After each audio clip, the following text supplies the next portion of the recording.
अनि पहिलोचोटि चिठी पठाएको है एउटा केटाले अनि पठाएको अनि एउटा फेरि त्यतिखेर कहाँ त्यसरी ह्यान्ड टु ह्यान्ड दिन्थेन नि त अर्कोबाट अर्कोबाट आयो 8 क्लासतिर पढ्ने बेला होला होइन 7मा 7मा जस्तो लाग्छ अनि त्यो चिठी आयो चिठी यस्तो म्याथ बुकमा बिचमा यस्तो सट्टा राखेको थियो अनि फर्स्ट पिरियडै म्याथ थियो फेरि म्याथ पढाउने टिचर चाहिँ मेरो घरभन्दा तल्लो घर है घरमा काका भन्ने स्कुलमा सर भन्ने म्याथ टिचर पनि उहाँ अनि पहिलो बेन्चमा अब म बसेकै मेरै बुक स्वाटै उठाउनु भयो त्यही बुकमा छ लभ लेटर त्यही बुकमा रहेछ थाहै पाएँ अनि त्यो बुकबाट अनि उहाँले सरले यसरी गरेर ब्ल्याकबोर्डमा लेख्दै हुनुहुन्थ्यो सत्त त्यो झरिहाल्यो हेर्नु है ए भगवान् अब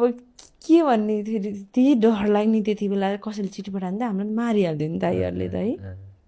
बाबा मम्मीले मारिहाल्थ्यो त्यो चिठी पठायो भन्ने बित्तिकै एकदम नराम्रो सोचिन्थ्यो नि त यो त चिठी लेख्या अरे भन्ने कस्तो कस्तो थियो ला अनि निलो कालो हरियो त्यहाँ बोल्न सकिएन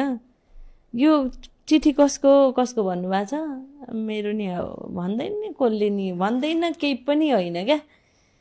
एकछिनसम्म भन्नुभयो कसैले नभनेपछि त्यो चिठी यसरी पकेटमा राख्नुभयो अनि त्यो पिरियडभरि म्याथ पढाउनु भयो मेरो ध्यान त्यो छँदै छैन चिठी अब के लेखा त्यो थाहा पनि छैन माया पनि होइन त्यो 9 क्लासमा पढ्ने केटाले पठाएको रे भन्ने मात्र थाहा छ त्यसको नाम थाहा छ अनि त्यस्तो मन पर्दैन मलाई के थाहा हुने र त्यति बेला त्यो चिठी त लिएरै जानुभयो क्या अफिसै लिएर जानुभयो बुक मात्र छोडिदिनु भयो थर कामेर हातखुट्टा अब ला मार्छन् घरमा गयो नि पछि अझै फ्रम फलानु टु फलानु भनेर पठाउने कि त्यतिखेर त्यो पोस्ट कार्डहरू लेटरहरू हो नि हिरो हिरोइनको फोटोहरू अनि पछि त मारी गाली खायो त्यो लेटर त अब त्यहाँ गएपछि त मेरो नाम देखिहाल्नुभयो घर ल्याएर घरमा देखाइदिएर यति गाली खाइयो न मैले एन्सर पठाएको न त्यो चिठी मैले हेर्न पाएँ त्यत्तिकै गाली खाएँ क्या मेरो त्यो गाली मात्र खानु कुटाइ त खानु भएन कस्तो कुटाइ त खाएन मलाई थाहै छैन कसले ल्याएर मेरो बोकमा राख्दैछ भनेर झुट बोल्ने दिन त मलाई दिएको थियो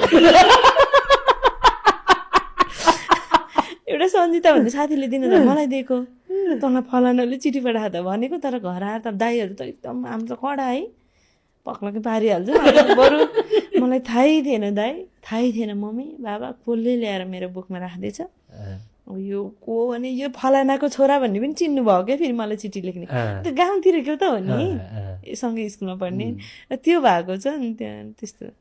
स्कुलमा जस्तो तपाईँलाई प्रपोज पठाए लेटर पठाए उसले गाली खाने कुरा खाने त भएन बिचराले भएन ऊ अलिक सिनियर थियो मभन्दा